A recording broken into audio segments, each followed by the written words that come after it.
ఏపీలో మరో ఐపీఎస్ చుట్టూ ఉచ్చు బిగుసుకుంటోందా?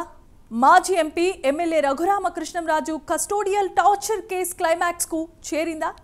ఆనాటి సిఐడి చీఫ్ సునీల్ కుమార్ అడ్డంగా దొరికిపోయారా? రేపో మాపో ఆ ఐపీఎస్ పై వేటు పడుతోందా? ఆ తర్వాత ఆయన్ని పోలీసులు విచారిస్తారా అంటే అవునని అంటున్నాయి పోలీసు వర్గాలు. ఈ కేసులో పోలీసులు కీలక ఆధారాలను సేకరించారట.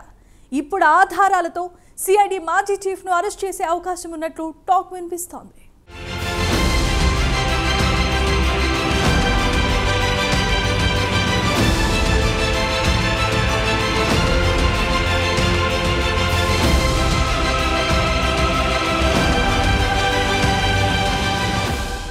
వైసీపీ పాలనలో చెలరేగిపోయిన ఐపీఎస్ అధికారులకు కష్టాలు రెట్టింపవుతున్నాయి. ముంబై నటి కేసులో 3 ఐపీఎస్లను చంద్రబాబు సర్కార్ సస్పెండ్ చేసింది. ఈ కేసులో అధికారాన్ని దుర్వినియోగం చేసినట్లు తేలింది. ఈ జాబితాలోకి మరో ఐపీఎస్ అధికారి పివి సునీల్ కుమార్ చేరబోతున్నట్టు తెలుస్తోంది. జగన్ ప్రభుత్వంలో అప్పటి సిఐడి చీఫ్గా వ్యవహరించారు పివి సునీల్ కుమార్. ఆయన హయాంలో తనపై కస్టోడియల్ టార్చర్ జరిగిందని మాజీ ఎంపీ రఘురామకృష్ణంరాజు పోలీసులకు ఫిర్యాదు చేశారు. దీనిపై విచారణ చేపట్టిన గుంటూరు పోలీసులు నెల రోజుల తర్వాత ఎఫ్ఐఆర్ నమోదు చేశారు.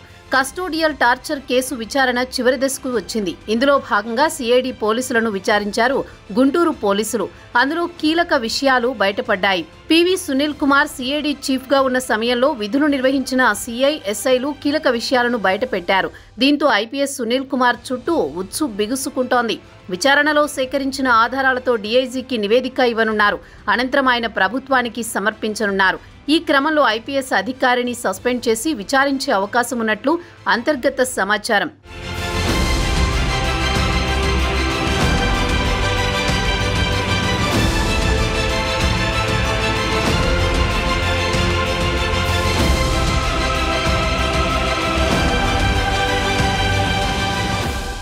ఇక పోలీసుల విచారణలో విస్తుపోయే నిజాలు వెలుగులోకి వచ్చాయి.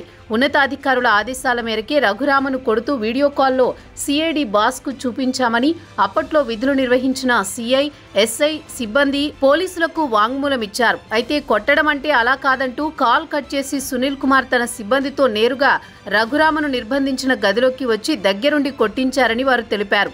దీనికి సంబంధించి గుంటూరు పోలీసులు పక్కాగా సాక్ష్యాధారాలు సేకరించారు. సిఐడి చీఫ్ లొకేషన్ కూడా తీసుకున్నారు. కేసు దర్యాప్తును కొలిక్కి తెచ్చారు.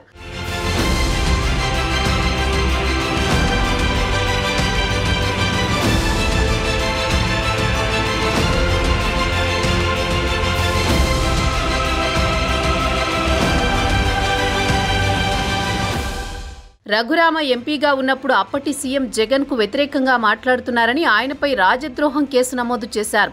అనంతరం 2021 మే 14న ఆయన్ని అరెస్ట్ చేసి గుంటూరులోని సిఐడి కార్యాలయానికి తీసుకువచ్చి చిత్రహింసలకు గురి చేశారు.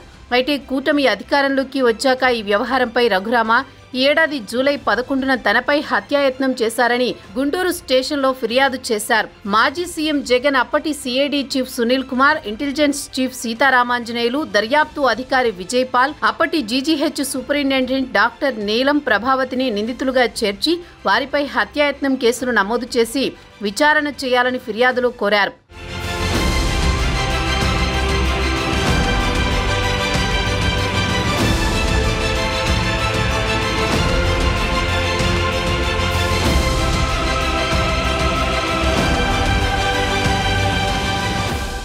ఇక రఘురామ ఫిర్యాదుపై విచారణలో సంచలన విషయాలు బయటకొచ్చాయి. రఘురామను పోలీసుల కస్టడీలో కొట్టారని కొందరు సిఐడి పోలీసులు చెప్పగా ఆయన శరీరంపై గాయాలున్నాయని కొందరు జీజీహెచ్ వైద్యులు వాంగ్మూలం ఇచ్చినట్లు తెలుస్తోంది. దీంతో నాటి పాలకుల మెడకు గట్టి ఉచ్చు బిగుస్తోంది.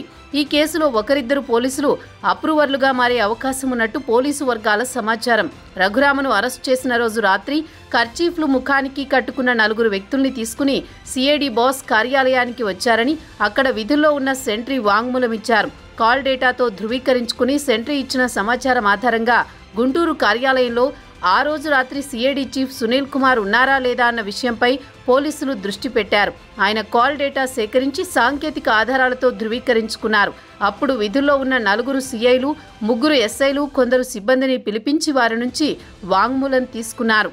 ఉన్నతాధికారుల ఆదేశాల మేరకే కొట్టామని వారు కూడా స్పష్టం చేశారు. ఆ తర్వాత సిఐడి బాస్ నేరుగా ముసుగులేసుకున్న కొందరితో వచ్చి రఘురామను కొట్టారని వివరించారు.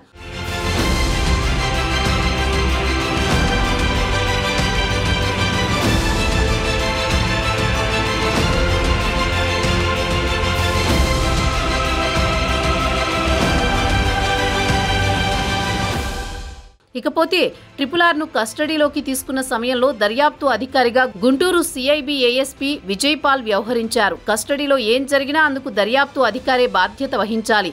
రఘురామకు రక్తగాయాలయ్యాయని వైద్యులు స్టేట్మెంట్ ఇవ్వడంతో పాటు సిఐడి చీఫ్ వచ్చారని సెంట్రీ ఇచ్చిన స్టేట్మెంట్స్ కేసులో కీలకంగా మారాయి. ఈ క్రమంలోనే కొద్ది రోజుల నుంచి విజయపాల్ కోసం పోలీసులు విస్తృతంగా గాలిస్తున్నారు. ఆయన ఇంటికి నోటీసులు పంపి విచారణకు హాజరు కావాలని కోరినా ఇప్పటికే ఆయన అజ్ఞాతంలోనే ఉన్నారు. ఆయన దొరికితే తమ బండారాలన్నీ బయటపడతాయని, పోలీసు ఉన్నతాధికారులే ఆయన్ని దాచిపెట్టారనే అనుమానాలు వ్యక్తమవుతున్నాయి. స్మార్ట్ ఫోన్ వాడితే లొకేషన్ ద్వారా పట్టుకుంటారనే ఉద్దేశంతో కీప్యాడ్ ఫోన్ వినియోగిస్తూ తప్పించుకు తిరుగుతున్నారని పోలీసులు చెబుతున్నారు. ఇప్పుడు ఆయన్ని పట్టుకుంటే ఈ కేసు క్లైమాక్స్కు వస్తుందంటున్నారు.